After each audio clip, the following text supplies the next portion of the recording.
From the moment God declared war in Genesis 3 verse 15, I will put enmity between you and the woman, and between your seed and her seed. A spiritual conflict ignited that spans generations. This isn't just a battle of good versus evil. It's a seed war. Satan, knowing the Messiah would come through the woman's seed, launched a preemptive strike. Corrupt the bloodline, confuse the covenant, and crush the carriers of promise. His weapon? Giants. These weren't just oversized warriors.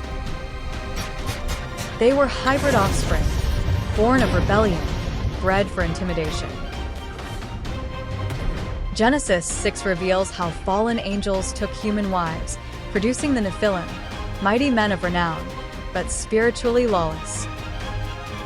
Their presence polluted the earth, provoked divine judgment, and nearly derailed the redemptive timeline. But God preserved Noah's line, proving that giants don't cancel promises, they confirm them. Throughout Scripture, giants appear at threshold moments. Before Israel enters Canaan, giants stand in the way. Before David ascends, Goliath mocks the covenant. Daily defiance. 1 Samuel 17 verses 8 to 10 records Goliath standing before Israel's army, shouting, "Choose a man for yourselves, and let him come down to me. I defy the armies of Israel this day." He wasn't just mocking soldiers. He was mocking the God who covenanted with Israel.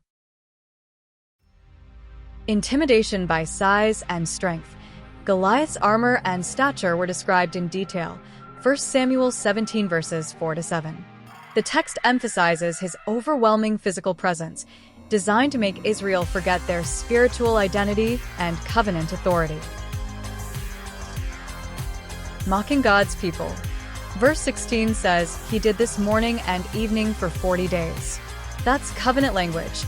He was mocking Israel's daily rhythm of prayer and sacrifice, trying to replace worship with fear.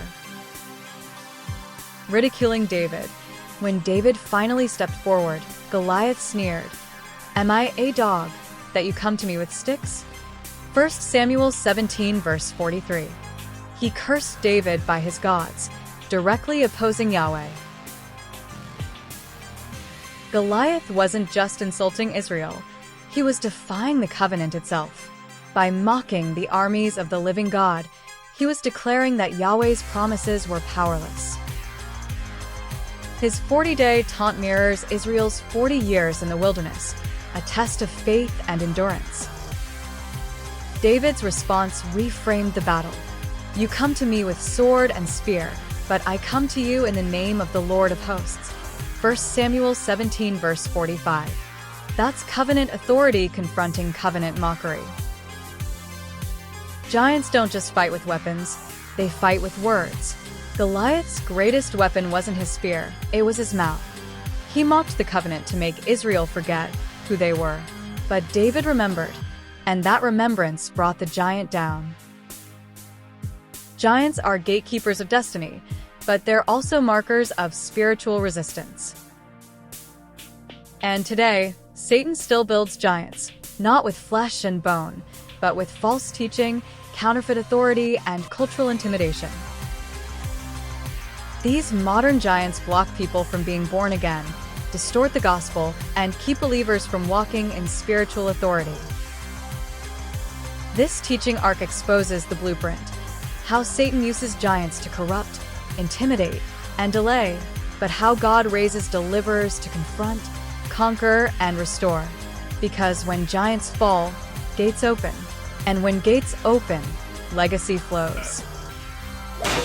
Distortion of the gospel. Some teachings replace grace with works, or redefine salvation as emotionalism, ritual, or moralism. This creates false conversions, people who think they're saved but have never truly encountered Christ.